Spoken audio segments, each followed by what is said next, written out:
ዩቲናስ በዩጋንዳ ካምፓላ በተካሄደው አይኮኒክ አፍሪካን አዋርድ ላይ በሁለት ታላላቅ ዘርፎች አሸናፊ በመሆን የሀገራችንን ስም በአህጉር አቀፍ ደረጃ አስጠርታለች። ከ5 ዓመት ድካምና ልፋት በኋላ ዘንድሮ ዩቲናስ ታላላቅ ድሎችን አሳክታለች።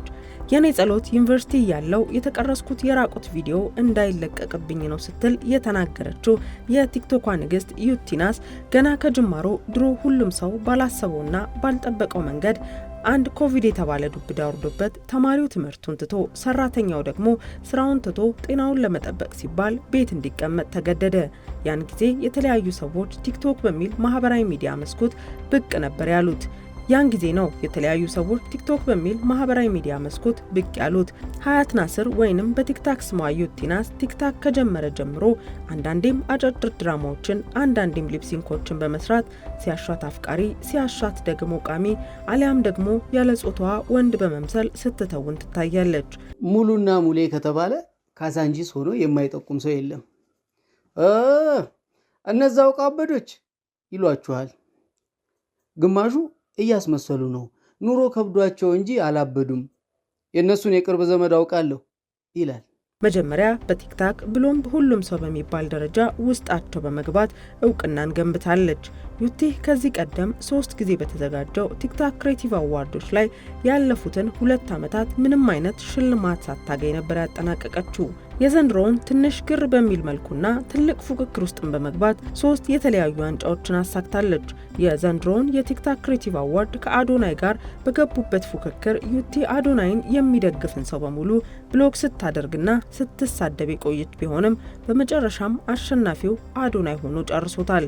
ዩቲም በማግስቱ የ6 ሚሊዮን ብር መኪና ገዝታ አስመርቃ አሳይታ በርካቶች ምስሉን ሲቀባበሉትና ሀሳብ ሲሰጡበት ነበረ። እንደውም አንዳንዶቹ ሰው ሲከፋው ቤትና መኪና እየገዛ ነው፣ እኛ ምን አይነት ኑሮ ነው የምንኖረው እያሉ እየተቹም ሰነባብተው ነበረ። የዩቲ ጓደኞችና አድናቂዎች ከቲክታክ አዋርዱ በላይ በአይኮኒክ አዋርድ ላይ እንድታሸንፍ ሲያበረታቷትና ሲደግፏት ተመልክተናል። ልፋታቸውና ድካማቸው ምን አልቀረም። እሷም በታጨችባቸው 2 ዘርፎች አሸናፊ በመሆን የሀገሯን ባንዲራ በመያዝ ኢትዮጵያን አስጠርታታለች። በድል የተረከበቻቸው ዘርፎች አንደኛ አይኮኒክ ኢንፍሉዌንሰር ኦፍ ዘ ይር በአፍሪካ ደረጃ የአመቱ ምርጥ ተጽዕኖ ፈጣሪ፣ ሁለተኛ አይኮኒክ ቲክቶከር ኦፍ ዘ ይር በሚል ኢስት አፍሪካን በማስጠራት በምስራቅ አፍሪካ የአመቱ ምርጥ ቲክቶከር በሚል 2 ዋንጫዎችን ተቀብላለች። ዩቲ ሽልማቷን ስትቀበል እንደገለጸችው ይህ ስኬት የኢትዮጵያውያን ሁሉ ኩራት ነው። ቀደም ሲል በህዝብ ድምጽ ተቀዳሚ የነበረችው አሁን ሙሉ በሙሉ አሸናፊ ሆና ሽልማቷን ተረክባለች።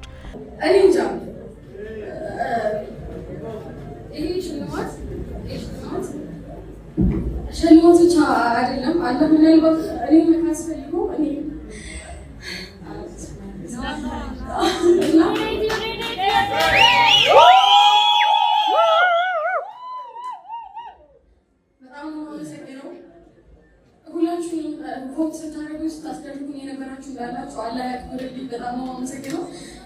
ኢትዮጵያ ያላችሁ ምን ያላችሁ ኢትዮጵያ ምንም ጋር የለኝም። በጣም ነው የማመሰግነው። በጣም ሁሉ Thank you so much.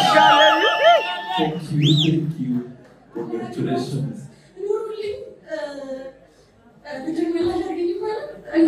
በጣም ነው የማመሰግነው። ክበሩልኝ፣ ኑሩልኝ። ከሀገር ውስጥ የቲክቶክ ሽልማት እስከ አህጉራዊ መድረክ ስኬቷን ያስቀጠለችው ዩቲናስ ለሀገራችን የጥበብ ዘርፍ ሌላ ትልቅ ትርፍ ሆናለች። በብዙ መከራና በብዙ ስቃይ ውስጥ በብዙ ተስፋ መቁረጥ መካከል አልፋ እዚህ የደረሰችው ዩቲናስ በአንድ ወቅት ከባድ የመኪና አደጋ ደርሶባት በሐኪሞች የግራ እጇ እንዲቆረጥ ቢወሰንም እርሷ ግን በአላህ እምነት አለኝ እርሱ ይፈውሰኛል በማለት አልቆረጥም ብላለች። በመጨረሻም ፈጣሪ ፈቅዶ ከዛ ሁሉ መከራ ወጥታለች። ከዛም በዛን የመከራ ጊዜ ጓደኞቼ እኔን ለመርዳት ሲሉ ገላይን ሲያጥቡኝ ለማስታወሻ በተቀረጸ ምስል ነበር በአንድ አጋጣሚ ከእጃችን የጠፋው። ይህ ቪዲዮ አንድ ቀን ሰው እጅ ላይ ደርሶ ህይወቴን እንዳያመሰቃቅልብኝ ስጋት አለኝ ስትል ስጋቷን ተናግራለች። ዩቲ ስለ ትዳርና ስለ ፍቅር ህይወቷ ስትጠየቅ እኔ ሪሌሽንሺፕ ብሎ ነገር አይመቸኝም፣ የምፈልገው ቶሎ ወደ ትዳር መግባት ነው፣ ባልም በቤተሰብ በኩል ቢመጣልኝ ደስታዬ ነው ስትል ተናግራ በርካቶችን አስገርማለች። በአንድ ወቅት የቲክታክ የአጫጭር ድራማዎች ንጉስ ከሲሳይ ጋር በጋራ በመሆን የሚሰሯቸው ድራማዎች ህዝቡን ጉድ ሲያሰኙ ነበር። ነገር ግን ብዙም አልቆዩም የመጣላታቸው ወሬ ተሰማ።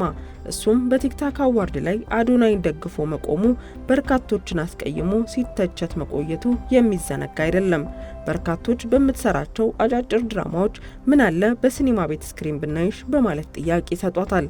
እሷም እንደ አላህ ፍቃድ ስትል ትናገራለች። ዩቲ በድጋሚ እንኳን ደስ አለሽ፣ አሁንም በርካታ ስራዎችን ካንቺ እንጠብቃለን። ለዛሬ ያዘጋጀንላችሁ መረጃ ይህን ይመስላል። ቤተሰቦቻችን ላይክ፣ ሼር፣ ሰብስክራይብ እያደረጋችሁ እንድትወዳጁን እንጋብዛችኋለን። መልካም ጊዜ።